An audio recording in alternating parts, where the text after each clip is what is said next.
देश की सुरक्षा के लिए 5 टन सोना दान कर दिया। मीर उस्मान अली दुनिया के सबसे अमीर इंसान थे।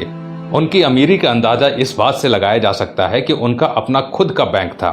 साल 1944 में उन्होंने ही स्टेट बैंक ऑफ हैदराबाद की स्थापना की, जो बाद में भारतीय स्टेट बैंक में बदल गया। वो 438 करोड़ रुपए की कीमत वाले हीरे को पेपर वेट की तरह इस्तेमाल करते थे। मीर उस्मान अली के पास इतनी दौलत थी कि वो अंबानी जैसे सैकड़ों लोगों को खरीद सकते थे। उनके पास 236 अरब डॉलर के करीब संपत्ति थी। एक वक्त था जब दुनिया के सबसे अमीर इंसान थे मीर उस्मान। साल 1937 में टाइम्स मैगजीन ने उन्हें कवर पेज पर जगह दी। पूरी दुनिया के सबसे अमीर उस्मान अली ने एक वक्त इटली और इंग्लैंड से भी बड़ी रियासतों पर राज किया। वो हैदराबाद के नवाब महबूब अली खान के बेटे थे। आजादी से पहले तक वो हैदराबाद के निजाम रहे और फिर जनवरी 1950 को हैदराबाद के पहले राज्य प्रमुख बने। मीर उस्मान अली भारतीय इतिहास में सबसे ज्यादा दान देने वाले शख्स हैं। साल 1962 में भारत चीन युद्ध के वक्त मीर उस्मान ने भारत की सरकार को 5 टन सोना दिया था, जो कि किसी भी शख्स द्वारा दिया गया अब तक का सबसे बड़ा दान है। आपको जानकर हैरानी होगी कि भारत और चीन के बीच जब युद्ध हुआ था तब भारत द्वारा इस्तेमाल किए गए हथियार और बारूद मीर उस्मान के पैसों से ही खरीदे गए थे। अगर मीर उस्मान 5 टन सोना दान न करते तो भारत के बड़े हिस्से पर चीन का अधिकार हो जाता। मीर उस्मान द्वारा दान किए गए सोने को लेने मौजूदा प्रधानमंत्री लाल बहादुर शास्त्री खुद हैदराबाद गए थे। ये भी जान लीजिए दोस्तों कि मीर उस्मान अली ने ही भारत के पहले हवाई अड्डे का निर्माण करवाया था।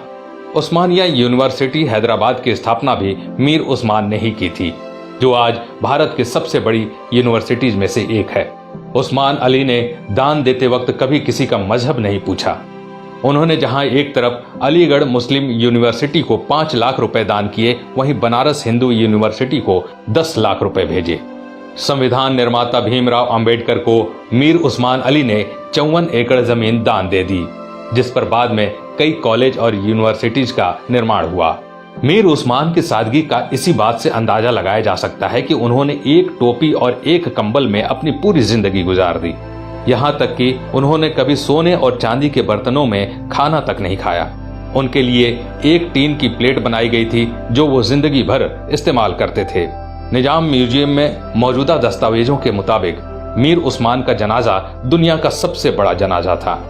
मीर उस्मान अली कहा करते थे कि जब तक निजाम जैसा मुसलमान जिंदा है, इस धरती की तरफ कोई आंख उठाकर भी नहीं देख सकता। ये वीडियो बनाने का मकसद उन लोगों की आंखें खोलना है दोस्तों, जो भारत की एकजुटता पर सवाल उठाते हैं, धर्म निरपेक्षता पर सवाल उठाते हैं, जो हिंदू मुसलमान के भाईचारे पर सवाल खड़ा करते हैं। शर्म आनी चाहिए उन लोगों को कि जिस देश में कलाम साहब, मीर उस्मान साहब जैसे शख्स पैदा हुए, उन महान शख्स वाले देश में इस तरह के लोग इस तरह की घटिया सोच रखते हैं। अगर ये बेहतरीन जानकारी सब तक पहुंच सके। आज के लिए बस इतना ही। ऐसे ही वीडियो देखने के लिए हमारे पेज